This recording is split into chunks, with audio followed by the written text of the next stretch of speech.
दोस्तों, आज की जो कहानी है वो दहेज के ऊपर है कि किस तरह इंसान लालच में आकर के एक लड़की के जो पिताजी होते हैं उनको इतना जलील कर देते हैं कि वो ये भी भूल जाते हैं कि स्वयं ही किसी दिन बेटी के बाप बनेंगे या अपनी बहन की भी शादी करेंगे। लेकिन दोस्तों, वो लालच में इतने अंधे हो जाते हैं कि एक ऐसा घर परिवार को बर्बाद करने की पूरा इंतजाम कर देते, जो एक बाप अपनी बेटी को शादी करने के लिए हर वो संभव कोशिश करता है दहेज देने के लिए, अपनी घर की संपत्ति सारी लगा देता है। लेकिन जो लालची लड़का होता है उसको वो दहेज बहुत ना के बराबर लगता है।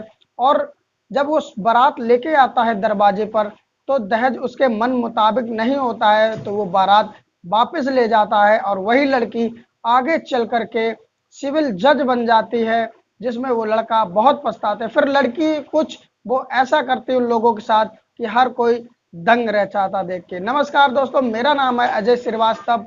उम्मीद करता हूँ ये कहानी आप लोगों को बहुत अच्छी लगेगी और पूरी लास्ट तक देखेंगे।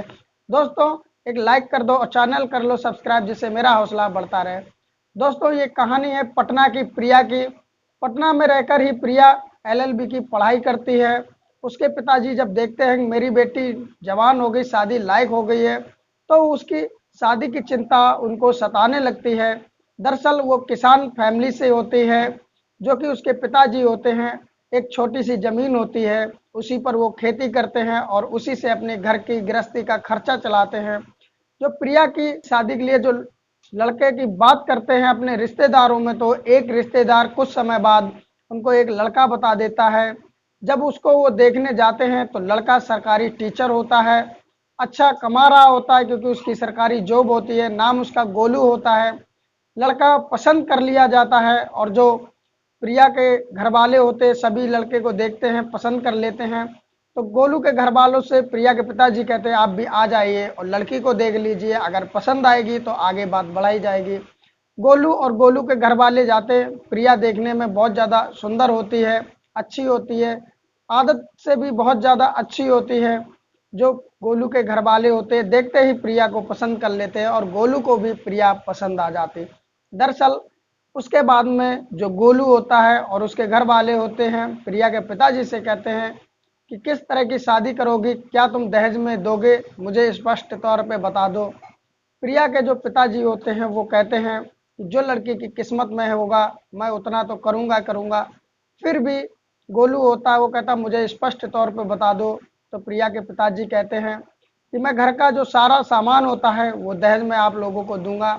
लेकिन गोलू कहता है नहीं, इतने से मैं शादी नहीं करूंगा। अगर आपको शादी करनी है तो घर का तो सारा दहेज देना ही पड़ेगा, साथ में एक 4 पहिए की अच्छी गाड़ी देनी पड़ेगी।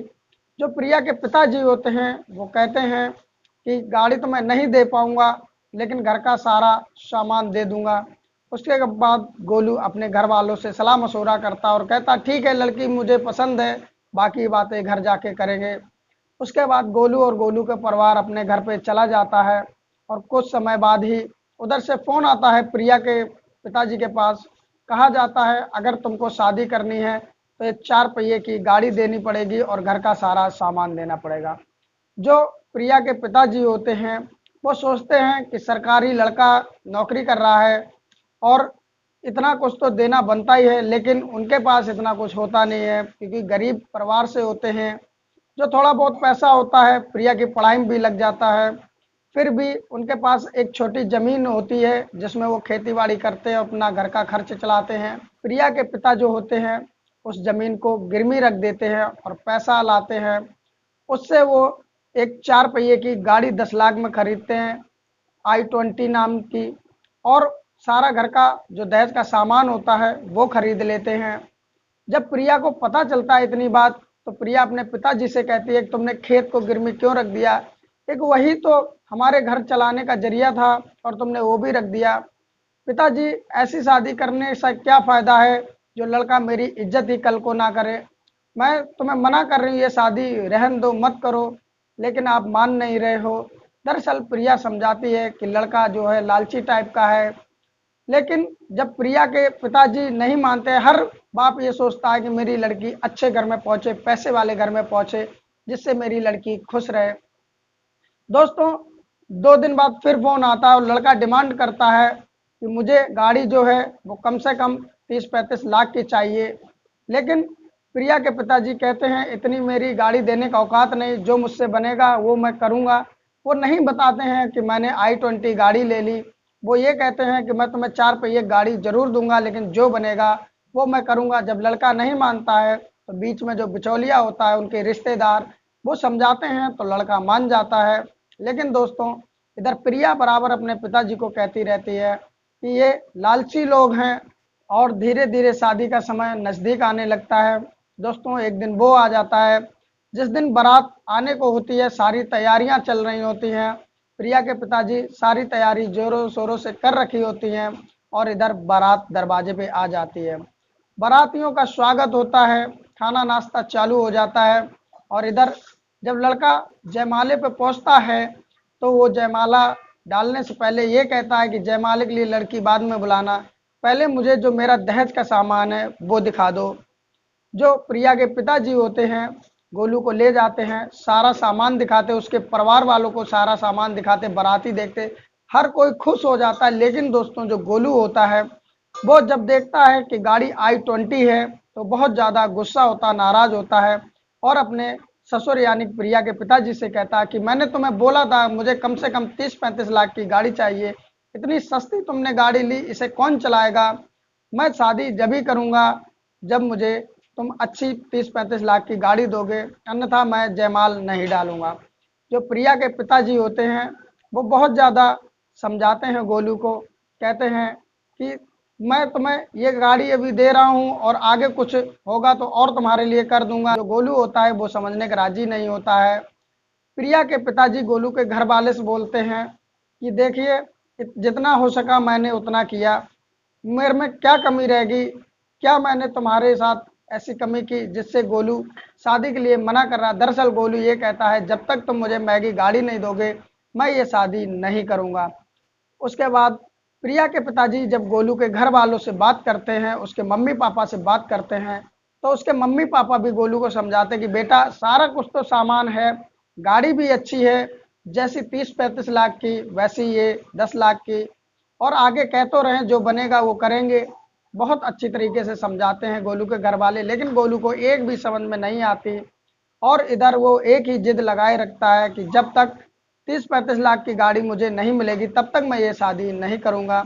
उसके बाद में जब प्रिया के पिताजी गोलू के पास जाते हैं, मिन्नतें करते, कहते हैं मेरी इज्जत का सवाल है, तुम अगर शादी नहीं करोगे तो प्रिया का क्या होगा? और वैसे भी जो मेरी प्रिया बेटी है LLB की पढ़ाई कर रही है, वो आगे चल के जज बन जाएगी और जज नहीं तो वकील तो पक्का ही बन जाएगी, उसके बारे में भी तो कुछ सोचिए। लेकिन गोलू एक नहीं मानता और प्रिया के पिताजी को 2-3 थप्पड़ भी मार देता है। प्रिया के पिताजी जो होते हैं फिर भी गोलू से कुछ नहीं कहते हैं और मिन्नतें करते रहते हैं कि तुम मेरी बेटी प्रिया से शादी कर लो। दोस्तों, इतनी बात किसी के जरिए जब प्रिया को पता चलती है कि गोलू जो तुम्हारा दूल्हा बनने वाला है उसने तुम्हारे पिताजी को थप्पड़ मार दिए हैं क्योंकि उन्होंने मैगी कार नहीं दी, तो प्रिया जो होती है कमरे में सजी दुल्हन का लिबास पहने बैठी होती है और ख्वाब देख रही होती है कि कब समय वो आएगा जब मैं अपने पति को सबके सामने जयमाल डालूंगी। लेकिन जैसे ही इतनी बात वो सुनती है, उसका जो सपना होता है वो चूर चूर हो जाता है। प्रिया उस कमरे से उठती है और सीधा अपने पिताजी के पास जाती है। पिताजी जो होते हैं गोलू के पैर में सर रखे होते हैं और मिन्नतें कर रहे होते हैं कि मेरी लड़की से शादी कर लो। जब प्रिया ये देखती है तो प्रिया अपने पिताजी को उठाती है और उठाने के बाद में पूछती है क्या गोलू ने तुम्हें थप्पड़ मारा? तो जो प्रिया के पिताजी होते हैं वो आंखों में आंसू भरे हुए होते हैं और कहते हैं हाँ, इन्होंने थप्पड़ भी मारा। प्रिया वहीं पर कहने लगती कि पिताजी मैं तो तुम्हें शुरू से मना कर रही कि ये लोग लालची आदमी हैं, इनको तुम चाहे जितना भी दे दो, पूरी जिंदगी दो, लेकिन इनका पेट नहीं भरेगा। ऐसी शादी से क्या फायदा है जो तुम इनका पैसा देख के शादी कर रहे हो, और शायद ये यहाँ से मुझे ले जाएं और वहाँ पर मुझे इज्जत सम्मान ना दें और अपने पैसे के नशे में रहें और मेरी बेइज्जती करें, आपकी बेइज्जती करें, उससे क्या फ़ायदा? मैं ऐसे लालची आदमी से बिल्कुल शादी नहीं करना चाहूँगी। अभी तक ये मना कर रहे हैं लेकिन अब मैं मना कर रही क्योंकि इन्होंने मेरे पिताजी की बेइज्जती की है। जब प्रिया मना कर देती है तो गोलू भी अपनी बारात लेके वापस चला जाता है। दोस्तों, इधर जो प्रिया के पिताजी होते हैं बहुत ज़्यादा उदास होते हैं, टूट जाते हैं क्योंकि घर में सिर्फ एक खेत ही था जिसको जोत करके उसको बो करके घर का खर्चा चलता था, और वो भी अब गिरवी रख दिया, और जो पैसा आया था उससे गाड़ी आ गई, और घर का जो दहेज का सामान था वो सारा आ गया। अब ना तो पैसा बचा ना तो खेत बचा, बहुत ज़्यादा उदास हो जाते हैं। और दोस्तों, किसी लड़की वाले के घर से अगर बारात लौट जाए तो क्या बीतती है, ये तो उसका लड़की का पिता ही जानता है। दोस्तों, वैसे भी वो बहुत ज़्यादा गरीब परिवार से थी, बहुत ज़्यादा उन्होंने दर्द झेला, ये कहानी के जरिए मैं बता नहीं पाऊंगा। ये तो वही समझते हैं जो गरीबी झेलते और गरीबी का दर्द झेलते। दोस्तों, धीरे धीरे समय बीतने लगता है, और जो प्रिया होती है दोबारा से अपनी एलएलबी की पढ़ाई पे ध्यान देने लगती है और मन लगा के पढ़ाई करने लगती है, और साथ में ही बच्चों को कोचिंग भी पढ़ाने लगती है, जिससे घर का थोड़ा बहुत खर्चा चलने लगता है। और इधर एक गांव में शादी होती है किसी लड़की की। प्रिया के पिताजी कम दामों में वो सारा सामान उस लड़की के पिताजी को दे देते हैं। इधर दोस्तों अब सामान भी चला जाता है, और धीरे धीरे अब जो प्रिया होती है वो एलएलबी की पढ़ाई करने लगती है। जब दोस्तों एलएलबी की पढ़ाई के जो परीक्षा होती है, प्रिया पहली बार परीक्षा देती है, तो दोस्तों किस्मत उसका साथ नहीं देती है और वो परीक्षा में फेल हो जाती है। लेकिन कहते हैं कि जो गिर के उठता वही सच्चा खिलाड़ी होता। प्रिया फिर से दोबारा जब परीक्षा होती है तो दोबारा परीक्षा देती है, लेकिन फिर भी इस बार कुछ नंबर से वो रह जाती है, और बहुत ज़्यादा मन में उदास होती है। घर की ये परिस्थिति है और मन लगा के मैं पढ़ रही हूँ, लेकिन किस्मत फिर भी साथ नहीं दे रही। लेकिन दोस्तों वो मन से फिर भी नहीं गिरती है, और फिर एक बार वो प्रण करती कि मैं दोबारा फिर परीक्षा दूंगी, और फिर वो मन लगा के पढ़ती है और फिर से परीक्षा देती है। और तीसरी बार में दोस्तों वो सिविल जज बन जाती है।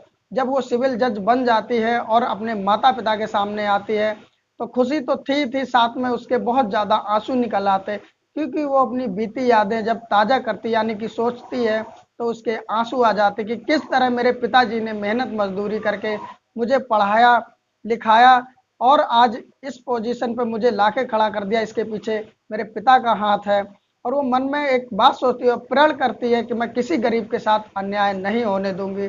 दरअसल पिताजी के भी आंखों में आंसू होते हैं, क्योंकि हर कोई जो गरीब परिस्थिति से निकलता है वो समझ सकता है कि इसका गरीबी का आलम क्या होता है। दोस्तों उसके बाद में जब दोस्तों वो सिविल जज बन जाती है तो बिल्कुल सच्चाई से वो सभी के साथ न्याय करती है।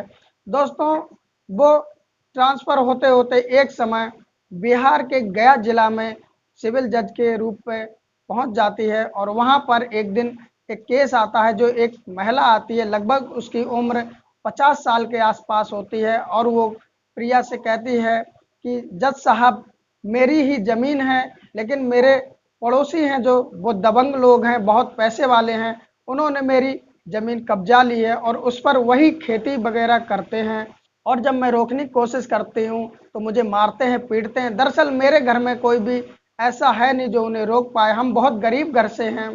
प्रिया होती है जो उस औरत से पूछती है क्या कागज वगैरह खेती के हैं तुम्हारे पास। सारे वो कागज दिखाती है, दरअसल वो कागज बिल्कुल कंप्लीट होते हैं। वो दबंगई लोग होते हैं जो कि उस औरत की जबरदस्ती खेती घेरे हुए होते हैं, उनको कोर्ट में बुलाती है। जब वो लोग कोर्ट में बुलाती है तो प्रिया देख के हैरान हो जाती है। दरअसल वो कोई और नहीं होता है, वो गोलू होते हैं, गोलू के पिताजी होते हैं, और कोई नहीं होता है। प्रिया जब उनको देखती है तो तुरंत पहचान जाती है, और मन में सोच लेती है कि ये किस किस्म के लोग हैं। और जो गोलू के पिताजी होते हैं वो भी उसे पहचान जाते हैं, और जब गोलू भी उसे जज के रूप में देखता है तो वो सारी बीती बातें याद करने लगता है कि किस तरह प्रिया के पिताजी बार बार कह रहे थे कि मेरी बेटी एलएलबी की पढ़ाई कर रही है, आगे जज बन जाएगी, तो जो तुम्हारे मांग है उससे भी ज़्यादा कमा के देगी। लेकिन गोलू ने एक भी नहीं मानी। गोलू भी पछता रहा होता है कि शादी शायद उस समय मुझे कर लेनी चाहिए थी, और जो गोलू पिताजी होते वो भी कहते अगर मेरा बेटा शादी कर लेता तो आज को ये दिन नहीं देखना पड़ता। दोस्तों उसके बाद में प्रिया जो होती है गोलू के पिताजी से कहती है कि तुमने इस महिला की जमीन पर कब्जा जमा रखा, ये सही बात है या गलत। तो गोलू के पिताजी कहते हैं कि जज साहब, वो जमीन मेरी है और ये झूठा ही दावा करती है अपनी जमीन होने का। वो जमीन मेरी है इसलिए मैं ही जोत रहा हूँ, और ये जबरदस्ती मेरी जमीन पे कब्जा करना चाहती है। जो प्रिया होती है जज के रूप में, वो गोलू के पिताजी से कहती है कि चलो उस जमीन के कागज दिखाओ। दरअसल वो जमीन तो सच में उस औरत की होती है, गोलू के पिताजी की होती नहीं। ये बस पैसे वाले लोग होते हैं, इसलिए ज़बरदस्ती कब्जा कर लेते हैं। गोलू के जो पिताजी होते हैं वो झूठ ही कह देते हैं कि कहीं हमने रख दिए, वो मिल नहीं रहे, पता नहीं कागज खो गए हैं। प्रिया कहती है कि एक काम करो, लेखपाल को बुलाया जाए, और वो लेखपाल को बुलाती है। उसके बाद में प्रिया लेखपाल को ऑर्डर देती है, कहती है उस जमीन के कागज निकाले जाएं। जब सभी कागज निकाले जाते तो पाया जाता है कि वो जो जमीन होती है वो उस महिला के ही नाम से होती है, और उस जमीन की असली हकदार वो महिला ही होती है। जो गोलू और गोलू के पिताजी होते हैं ये जबरदस्ती उस पर कब्जा जमाए होते हैं। प्रिया अपना फैसला सुनाती है और कहती है कि वो जमीन उस महिला को दे दी जाए, और साथ में ये महिला बेचारी गरीब है, 1 महीने से कोर्ट के चक्कर लगा रही है, तो गोलू और गोलू के पिताजी पे 50,000 का जुर्माना भी रखा जाता है। और साथ ही साथ में प्रिया कहती है कि ये केस मैं अभी बंद नहीं कर रही हूँ, क्योंकि अगर तुमने आगे चल के इस महिला के साथ में मारपीट की या कोई भी गैर कानूनी काम किया तो इसकी तुम्हें सजा भी मिलेगी। इस केस को मैं अभी पेंडिंग में छोड़ देती हूँ। और प्रिया उस जमीन को उस महिला को दे देती है, और वार्निंग भी दे देती है गोलू और गोलू के पिताजी को। और ये सारे अब घर चले जाते हैं। गोलू के पिताजी फिर भी हार नहीं मानते हैं। उसके बाद में अगले ही दिन वो प्रिया के घर पे पहुंच जाते हैं, और प्रिया के घर पे पहुंचने के बाद सबसे पहले तो प्रिया के पिताजी से और प्रिया से माफ़ी मांगते हैं। दरअसल प्रिया के पिताजी कुछ बोलना चाहते थे, इससे पहले प्रिया हाथ दिखा देती, अपने पिताजी को मना कर देती, और उसके बाद में प्रिया कहती है बताओ किस लिए आए हो। तो गोलू के पिताजी कहते हैं कि वो जो ज़मीन है बहुत ज़्यादा कीमती है, और उस पर मेरा कई सालों से कब्जा है, वो ज़मीन मुझे दिला दीजिए, आप जो पैसे चाहोगे वो मैं आपको दे दूंगा। प्रिया जो होती है वो कहती है कि मुझे पता है तुम लोग कौन किस्म के इंसान हो, कितने गिरे हुए लालची हो। दरअसल जब वो औरत अपनी फरियाद लेकर के आई थी और जैसे ही तुम लोग कोर्ट में आए थे, मैं उसी समय समझ गई कि तुम लोग जब मेरे साथ इतनी गिरी हुई हरकत कर सकते हो कि गाड़ी के चक्कर में मेरे दरवाजे से बारात लौटार के ले गए, इतने तुम लोग लालची हो, तो उस औरत की ज़मीन कैसे तुम छोड़ सकते हो। मैं उसी समय समझ गई थी वो ज़मीन की असली मालकिन तो वो औरत ही है। और दरअसल जो तुम ये ऑफर लेके मेरे घर पे आए हो कि पैसे ले लो, वो ज़मीन मुझे दिलवा दो, तो इससे पहले कि मैं तुम्हें धक्के मार के निकालूं, तुम यहाँ से तुरंत ही निकल जाओ। और प्रिया के सामने जो गोलू पिता होता है वो गिड़गिड़ाने लगता है, और प्रिया उसके बाद उठती है और गोलू पिताजी को धक्के मार के बाहर निकाल देती है, और कहती है कि खबरदार, आज के बाद अगर तुम इस घर में आए, तुम्हारा मेरा कोई वास्ता नहीं, मैं तुम्हें जानती नहीं, और आगे से ऐसी रिश्वत देने की कोशिश की तो तुम्हें मैं जेल में डलवा दूंगी। उसके बाद में गोलू और गोलू के जो पिताजी होते हैं वो चुपचाप चले जाते हैं, और वो जमीन अब उस महिला को मिल जाती है। और इधर जब प्रिया के पिताजी ये सब देखते हैं तो बहुत ज़्यादा खुश होते हैं, और अपनी प्रिया पर नाच करते हैं, और अपनी प्रिया को कहते हैं बेटी इसी तरह ईमानदारी से न्याय करते रहना, तुमने मेरा सर गर्व से ऊंचा कर दिया। दोस्तों आप लोग बताओ क्या प्रिया ने ठीक किया। दोस्तों मेरे ख्याल से तो प्रिया ने 100% ठीक किया, क्योंकि ऐसे जो लालची इंसान है उनके साथ यही होना चाहिए। दोस्तों अगर आपको लगता है प्रिया ने गलत किया या सही किया तो प्लीज़ आप लोग कमेंट जरूर करें। और दोस्तों जो दहेज प्रथा है उसको रोकने के लिए आवाज़ जरूर उठाएं। हो सकता है आज को इस कहानी के माध्यम से मैं अगर कह रहा हूँ कि रोकने की आवाज़ उठाएं, आपको अगर बुरा लग रहा हो तो सोच लेना कि किसी दिन आपकी बेटी या आपकी बहन भी शादी आप करोगे उसकी, तो उसके साथ भी ऐसा ही होगा दहेज के लिए, उस समय आपको खराब लगेगा। तो प्लीज़ मेरा कहना यही है कि दहेज के लिए आवाज़ उठाएं और इस दहेज प्रथा को रोका जाए। दोस्तों कहानी आप लोगों को कैसी लगी प्लीज़ कमेंट में उत्तर दें और अपनी राय दें, और वीडियो अच्छी लगी तो एक लाइक भी कर दें, और चैनल को कर लें सब्सक्राइब, जिससे मेरा हौसला बढ़ता रहे। दोस्तों चैनल सब्सक्राइब करने के बाद एक बेल आएगी, घंटी आएगी, उसको दबा करके ऑल पे कर देना, जिससे मेरे हर वीडियो के नोटिफिकेशन आप तक पहुंचते रहेंगे। दोस्तों कहानी अच्छी लगे तो इसे शेयर भी करना। फिर मिलते हैं किसी नई कहानी में, तब तक के लिए नमस्कार।